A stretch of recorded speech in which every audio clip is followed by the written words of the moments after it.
Hey guys, in this video, we're going to be setting up OBS Studio so that you can start streaming on Twitch or any other streaming platform in 5 minutes or less.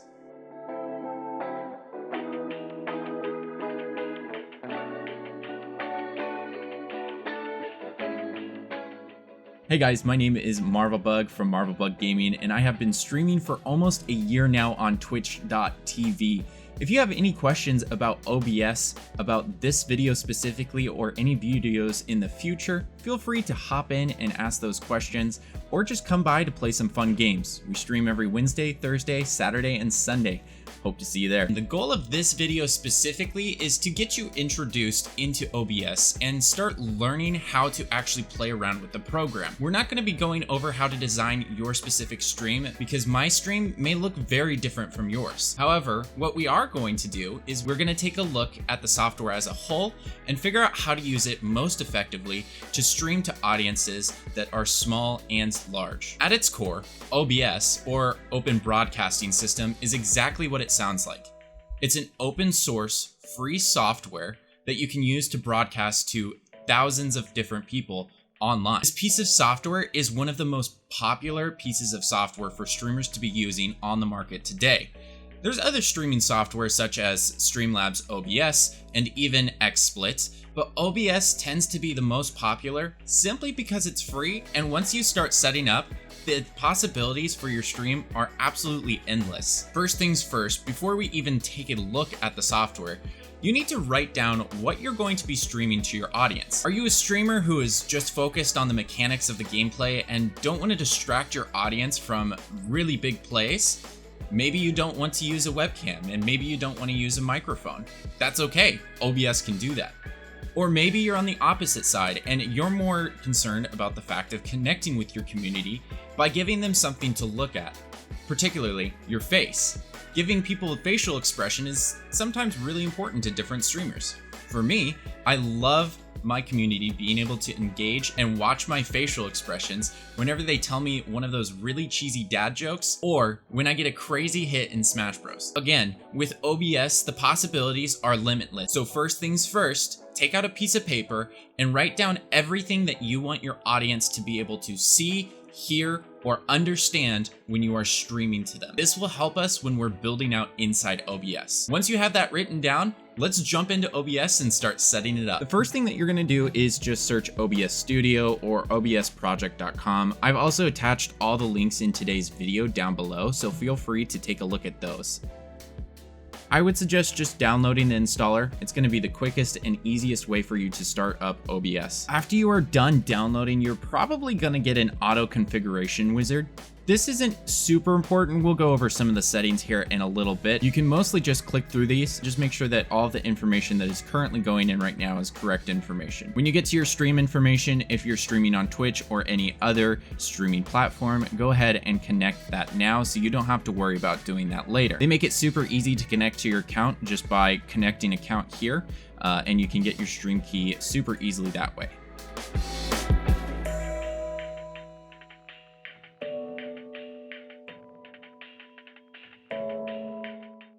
Go ahead and run the test here really quick, and it will figure out the best bandwidth and best ideal settings off the bat. One thing to keep in mind with this tutorial is we're not trying to set up everything that is best for your specific stream. We're just going through the basics and the fundamentals of OBS.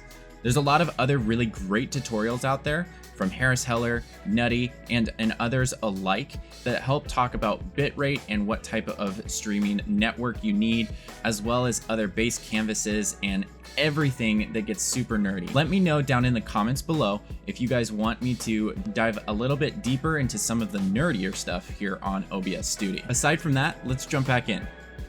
You're going to see multiple things on this screen. This can be incredibly overwhelming when you first get into OBS, and you might not have a great idea or great grasp on what you're ultimately doing.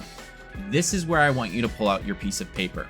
You should have written down what you want to be displaying to your audience already. Go ahead and pull out that piece of paper because that is going to help us set up OBS for you. As you're looking at OBS in of itself, you'll see a blank screen right on top here. This is your preview screen. This is actually the screen that is going to be showing to your audience. This ultimately is showing you, the streamer, what you're broadcasting to the rest of the world. This is also really important because this is also the screen that you can scale, move, and mess around with your different pieces of your stream. Before we get into scenes and into sources, let's go ahead and take a look down on the right side and the right panel, settings. Go ahead and open up settings, and inside settings, we want to make sure that we're actually taking care of some of the presets that OBS turns on that we don't necessarily need. Go ahead and go to audio and turn off and disable any audio devices that are currently on. This will help you set up devices in the future and give you more control over your audio. The last thing inside of audio is your monitoring device.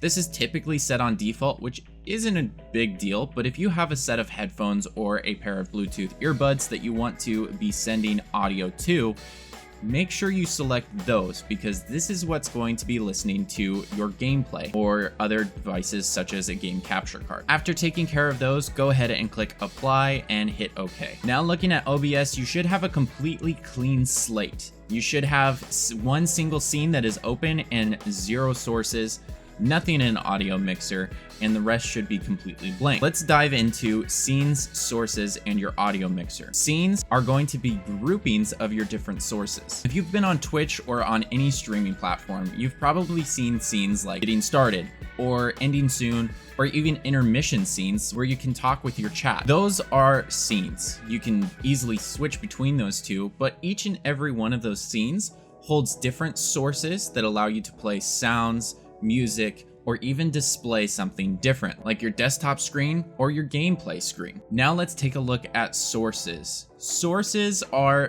basically the bits and pieces that make up your whole entire stream. They're your webcam, your audio, your game capture card, your desktop, anything that you are going to be sending to your audience. This is where we set that up. So let's go ahead and build a small gaming setup here. We're going to pull in a video capture device, and this will work for both our webcam as well as the Elgato capture card. So let's go ahead and pull in our Elgato first. There you can see our webcam there. Let's go ahead and click on our Game Capture HD 60. You can see that there's a lot of different settings here, and I would suggest flipping off anything that shows as custom and automatically setting these up. You can do that on your own time and quickly go through these and set it up to how you like specifically. There we have our game, and it is ready to be played. Now let's set up another video capture device. This time we're actually going to be adding our webcam. And the reason we did the webcam second is because it's actually going to add it on top.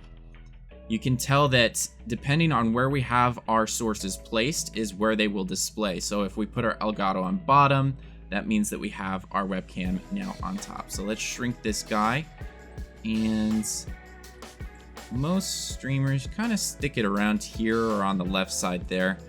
That's a wide shot for me. Typically I actually shrink mine down, which you can do if you hold Alt, and there we go. We're just going to copy what I have on the screen right now over on the left there. Awesome. And there we have it. We've got actually our setup right there. But what we're also going to need is we're going to need sounds. We want our audience to be able to hear the sound. So let's go ahead and add an input capture. Input capture is anything that is coming from another device that you are trying to capture. So something that's coming from a microphone, that's an external device that you're plugging into your PC. If you're wanting to get sound from the Elgato, that's an external device that you're plugging into your PC. An audio output capture is anything that is coming from your PC. So this would be desktop sound. This would be an audio capture from maybe Spotify or any other audio device that would be running on your PC itself. Let's go to input capture, and we're going to add a microphone. Now we can see any of the microphones that are attached to our PC via USB. We're going to be selecting the microphone Razer Siren Mini. If you're interested in taking a look at the Siren Mini and seeing if it's a good fit for your stream, I have the link in the description down below, so feel free to click on that. So now we actually have our microphone is taking in some of that sound. But what we also need is we need our game sound. Nicely enough, Elgato actually attaches their game sound to the specific game deck. Whenever you bring in the Elgato capture deck, it also brings in the sound. That means that if we were to hide it, it also hides the sound. So it's one less thing that we have to work with. Now let's take a look at the scene itself. We can actually change the sizes of different things by just clicking and dragging, and you can actually move things around on the screen to wherever you want them to fit. So if I wanted to be in the middle for some odd reason, I could do that. We're gonna keep it on the side here and keep it just elevated just a little bit off the corner, just because that's how I like doing mine. Let's take a look at some of the other sources that are available for our use. Most importantly is probably going to be your browser source. This is what's going to allow you to pull in a specific alert. If you don't have any alerts set up and don't know where to start, I would start with streamelements.com. Streamelements.com is a super easy and super explanatory program where basically they give you a ton of different overlays that you can import into your scene, and all you need to be able to display them is one single browser source. Awesome. Now that we're inside here, let's go ahead and create a blank overlay. This is what's going to be displayed on top of our scene that we have built in OBS. So we'll go in here really quick, and we're gonna make this nice and short here. We're just gonna add an alert box, and let's say we want it to display right here. So whenever we get a follower, it's gonna display right there. Go ahead and save that. We're gonna name this test. Now that we have that all ready to go, let's go up here and click our copy overlay URL. Now we're going to go ahead and add in a browser source. Let's name this alerts. What you can do here is take that same exact URL that we just copied, and we can paste it in here. Make sure you change your width to 1920 by 1080 and hit OK. Now for the true test, go back to your alerts page and actually run a test alert. If we do that here on Stream Elements, we can actually see it pop up on the screen there. You can actually move it around and mess around with it. If we were to move it down to the right corner and hit save, then the same exact browser source is going to display it there. This is super helpful because this allows you to move and mess around with it and test it in OBS before you're even live. Let's do just one more thing here. I want to add a color source in the background because I want this to be a background to our webcam here. And let's go ahead and change it to, let's go blue and see how that looks. Now our background posted right on top of everything, so you'll want to go ahead and grab that and just throw it behind the webcam. We want it to display just on top of our gameplay so that it actually outlines our webcam here, and you can resize it to however you need to. Go ahead and make sure that you can grab these sides as well. Just holding Alt will allow you to do that. And let's go ahead and center it. So let's go ahead and build out another scene, and this time we're going to actually build one out for an intermission scene. This would be one where you're talking with your chat and your webcam is larger or more visible. So let's go ahead and build out scene 2. It'll come out as completely blank, and that's okay. What we're going to do is we're going to go in and let's add our webcam first, since we know that we need our webcam. That's going to be one of the most prominent pieces. We'll go into video capture here and select webcam. You can add an existing and it will display the same exact webcam feed. Although scene 1 is different than scene 2, it'll still show the same exact scene there. So now we've got our webcam in place and it's right there in the middle. But one thing that's really important and a lot of viewers do like to have is the ability to see their chat and different things that are happening on the screen. So we added our alerts to the last page. So let's actually go in and add the alerts again. Go into our browser and we'll add an alerts.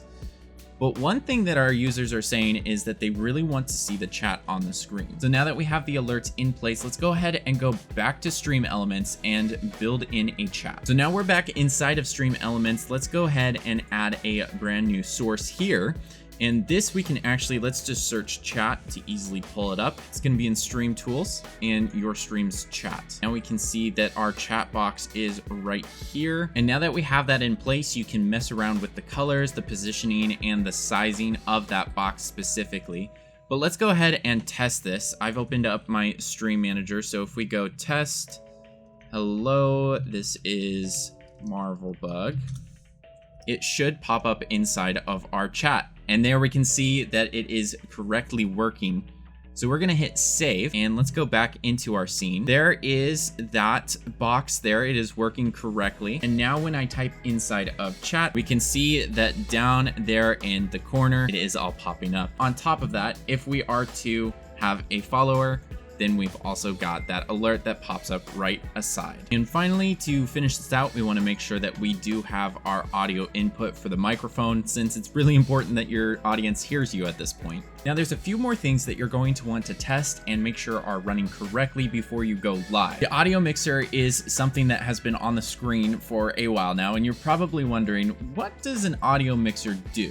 Well, at the very core of an audio mixer, you have the ability to raise or lower your voice and game sound levels. This controls any of the sound that's being broadcasted to your audience and ultimately what they hear. It's really important that anytime you're adding sources or anything new to scenes, that you test your audio to make sure that it is coming across the way that you want to. You can actually start recording your screen and view the playback to see how everything sounds simultaneously together. It's important to know that sometimes when you're playing games on a capture deck, you may not hear the sound automatically. So you're probably wondering, is my capture deck even sending sound? Most likely yes. What ends up happening is inside of this audio mixer, you have the ability to actually change what you can hear and what you cannot hear as a streamer. This can be helpful if you don't want to listen to the alert ping going off, or if you have music playing in the background for your viewers and not for yourself. For this example, let's go ahead and go over to scene 1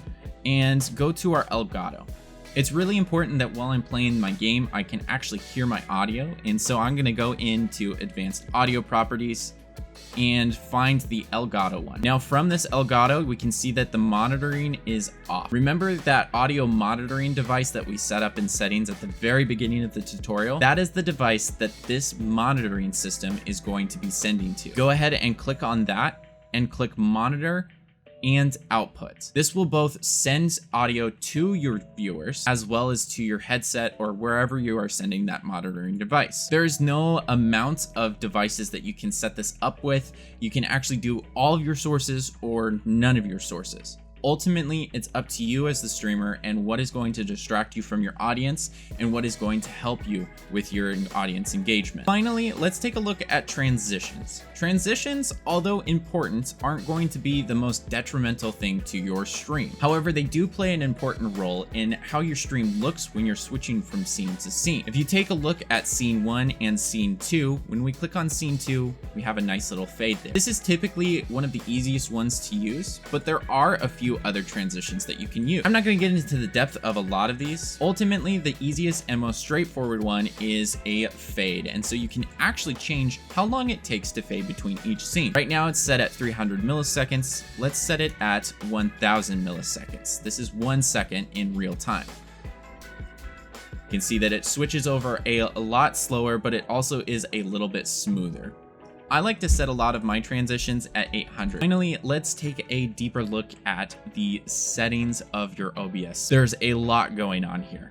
When you first open OBS, it asks you whether you're going to be streaming full-time or recording full-time, and whichever one you selected, it probably went through a series of automatic setups. This can be helpful, but you can push the reins a little bit in different areas. When we take a look at stream specifically, this is where you are streaming to. This is going to be the platform that you are sending your broadcast to. For me, in this case, it's Twitch. For you, it might be YouTube or Facebook.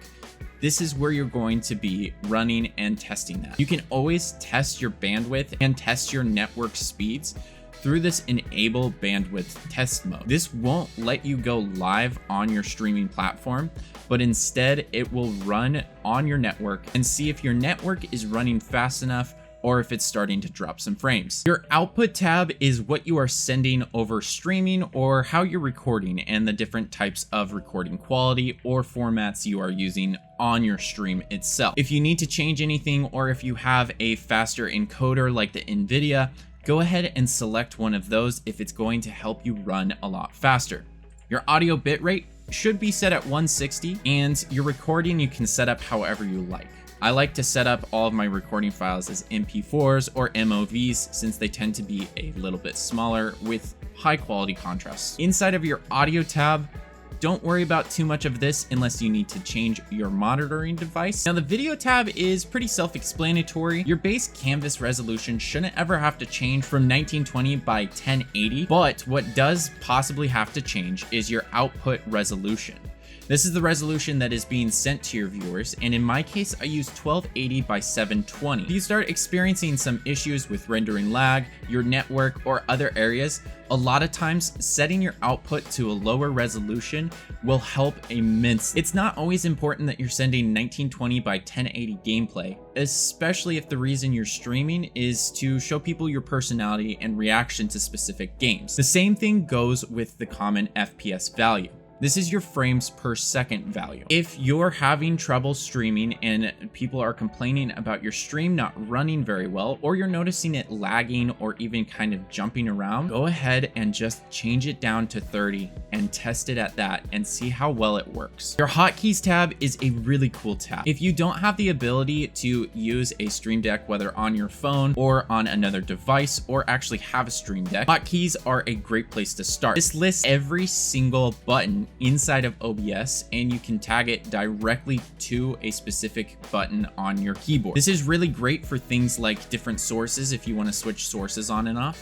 If you want to mute your audio, or if you want to mute your microphone and have a quick short or hotkey for that. And ultimately, it's going to help you be able to run a cleaner, faster stream and even be able to jump around to different scenes super easily. There's a lot inside Advanced, but I've honestly never touched it, so play with it at your own risk. I covered a lot in this tutorial, and so if you're still wondering what's going on or how to add a certain source, don't be afraid to ask. I've actually attached a Discord invite link so that you can join in and ask any questions that you have inside of our hashtag stream-help channel inside of our Discord. If you have any questions on how to set up certain sources, certain scenes, or something's just not working correctly, please come in and ask those questions. I absolutely love answering questions for people who are trying to grow their own personal brand and their stream. On top of that, don't forget that we stream every Wednesday, Thursday, Saturday, and Sunday, and a lot of times I'm spending a good 30 minutes of our time just talking about different parts of my stream and how you can either mimic them or improve upon them. So it's definitely not something that you want to miss out on. With that, if you enjoyed the video, hit that like, subscribe, and bell icon so that you can get notified every time that Marvel Bug Gaming posts a brand new video for you guys to view. Until next time, when in doubt, hog it out. That he's won his Juggernaut. That's very impressive. Especially being that close to the ends there too. Very impressive. Very, very. Very, very, very.